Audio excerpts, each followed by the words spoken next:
Build-A-Bear says no to Charlie Kirk. That's a real story. Let's talk about it. Build-A-Bear says no to Charlie Kirk. What does that even mean? What does that even mean? Yes, it's a real news story. This is something I want to discuss because I think it matters. And I think when I'm done here, you're going to think it matters too, because this is the world we're living in. A Build-A-Bear employee refused to put Charlie Kirk's name on a bear's birth certificate, crumpled it up, threw it away. This is according to our friend David Harris Jr. The company's now apologizing, saying the staff has been gotten the consequences for this. Play the clip. Let's take a look. Supposed to be fun. Me and my friends decided we want to go to Build-A-Bear because we had to go up to Seattle anyways. But these teens told me Friday's trip to... Gotta stop. These kids are like 21 years old. I don't know what they're doing. I'm not going to judge. I'm not going to judge. Okay. First of all, I didn't know Build-A-Bear was still a thing, but apparently people are still... I'm not going to judge. Play the clip. To Seattle anyways. But these teens told me Friday's trip to South Center Mall turned political. It definitely made us all very uncomfortable. 16-year-old Evie McCormick says all she wanted was to honor the man who inspired her for years on social media, Charlie Kirk. That turned my life around in more ways than I can express.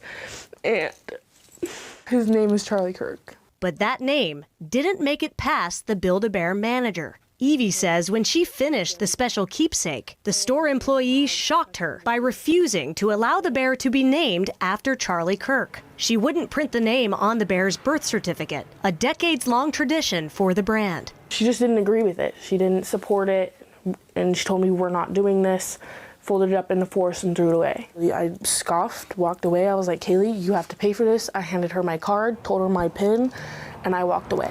I went inside the Build-A-Bear and talked to the manager of the store. When I asked her if this happened here, she said it wasn't something she could comment on and told me to call their corporate office. On the phone, a customer service rep told me the case is being handled internally by the appropriate department. Meanwhile, I did call corporate and I was on the phone for a good 45 minutes.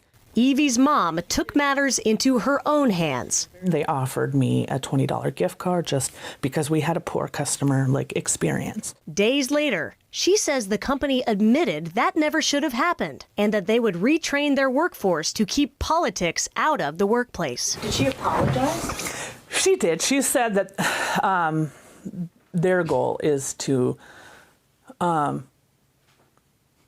try to prevent this sort of situation from happening to anybody else. Inside the store in Tukwila, the Build-A-Bear Workshop protection policy asks customers to refrain from typing indecent or distasteful names for furry friends. Evie says she never wanted a political standoff inside a store meant for kids. It was simply a way to commemorate the life of someone she looked up to. It wasn't political until she made it that way. Eva and her family say they hope this can be a lesson in today's political climate to respect others' beliefs, even at a toy store. Hey guys, we'll get back to the video in just a moment. When inflation jumps, you hear that the national debt is over $37 trillion. Do you ever think maybe now would be a good time to buy some gold? You should, whether it is a hedge against inflation, peace of mind during global instability, or just for sensible diversification. Birch Gold Group believes every American should own physical gold, so they've created something special. Until September 30th, if you're a first-time gold buyer, Birch Gold is offering a rebate of up to $10,000 in free metals on qualifying purchases. To claim eligibility and start the process, request an info kit right now. Text CHAD, I spell it Chad, to 989898. Plus, Birch Gold can help you roll an existing IRA or 401k into an IRA backed in physical gold.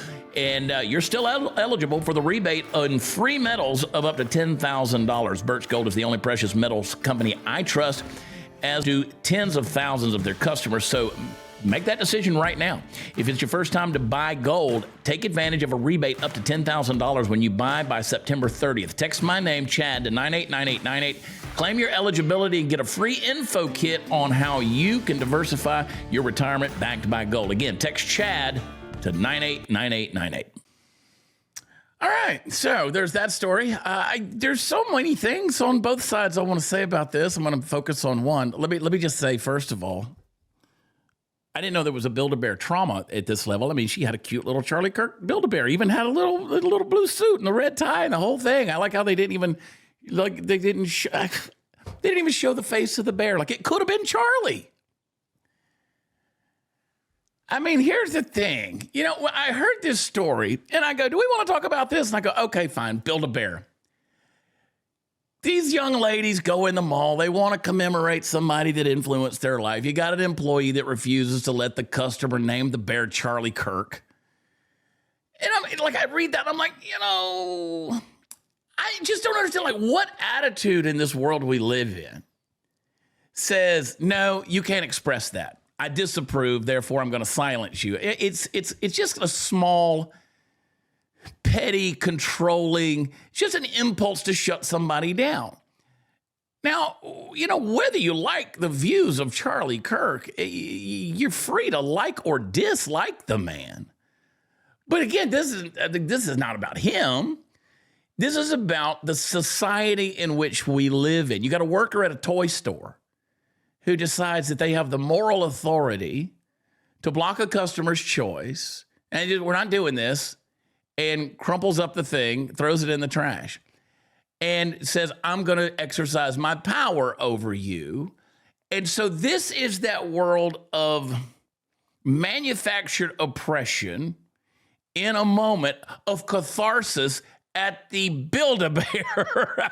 Now, so you have this person who has a little bit of power and authority dressed up in self-righteousness and says, your choice is unacceptable. My taste is superior. You don't get to voice or memorialize what I don't like. So that's that arrogance of refusing expression under the guise of principle. And nobody appointed her the arbiter of meaning. It's not like you walked into a Christian baker's shop and you said you wanted to make a wedding cake for a gay couple here.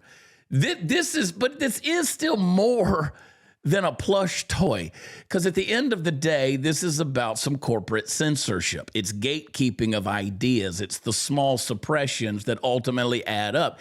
And the reason that matters is because this is the young generation that is shaping the future of our country. And if you believe in pluralism, that people can hold different views, make different choices, I mean, dear God, you'd allow this harmless act. But again, they don't believe in tolerance. They don't believe in tolerance. You know what? You'd even help somebody birth their silly little bear name with some smile on your face and, let them walk out the door, and that's the end of the deal. So let me just say, we've got to sort of bring some of this crazy reaction culture back into control, because we're overreacting. And so it's a warning to us. If you think it's okay to block other people's just simple, innocent expressions because you disagree, then the next step is blocking actual speech, because this is what that leads to. That's why this story matters. This is when you start blocking actual art or actual dissent. This was a soft enforcement of conformity. You can't name the bear. Well, maybe tomorrow it's more than that. Today it's innocently naming a bear after somebody that influenced you, Charlie Kirk. Tomorrow it's some other voice you despise. But that gets bigger and bigger if you don't point out the silliness and the stupidity of where little choices like this lead to. You say, you're making too big of a deal out of this. Well, that's the thing, because today's spot is tomorrow's rot. So you got to call that out, even the littlest spot. So call it what it is. It's intellectual bigotry, even at the mall. So the premise that the worker is so morally superior that she gets to veto someone's harmless whim, and then they're just going to make up for it with a $20 gift certificate to Build-A-Bear. The idea that dissenting ideas or even ideas she dislikes can be crumpled up and thrown in the wastebasket on a whim is sort of a thing we need to call out. There needs to be consequences. So I'm happy that Build-A-Bear maybe recognized the problem here, and hopefully other companies will recognize the danger of tolerating such gatekeeping. And the reason I call that out is because they literally said they have a Build-A-Bear safety policy where you can't put vulgar language on there. So to say that the name Charlie Kirk is equated to vulgarity, to me, I find that a little bit offensive, and I think you do too. You should. So, when you got staff out there, say, you know what? You're a big girl. You can handle this. Have some thicker skin. It doesn't violate a law. It doesn't create vulgarity. It doesn't violate a policy. Not, I disagree with you, so I can't do it. So you can't do it. It's one thing for her to say, I can't do it. She could have gotten another employee to do it, but she says, you can't do it. And because the day we begin to treat these harmless individual preferences as crimes, and basically that was a small little thought crime there, that's when the free exchange of ideas is going to die little by little. So hopefully that worker is going to reflect on that small tyranny she enacted over a kid's bear. The tiny choice wasn't harmless after all. It's the breeding ground for bigger ideas after all. All right, make sure you're subscribed to the Chad Prather Show by subscribing to the Chad Prather channels on Rumble, as well as over on YouTube. And also go to leave us a rating and a review for the Chad Prather Show, where podcasts are offered, specifically podcasts like Spotify and Apple. Yeah, do all that stuff. And join us Monday through Thursday for the Chad Prather Show at 11:10 a.m. Central. And join us on Rumble for Before the Noise, 1 hour to get your day started before the chaos sets in. That's at 8/7 Central on the Chad Prather Rumble page. All right, guys, go out to the mall, buy yourself something. It's not like she has to name it Hitler, for crying out loud. Until then, I'll talk to you next time. I love you. God bless you. Bye.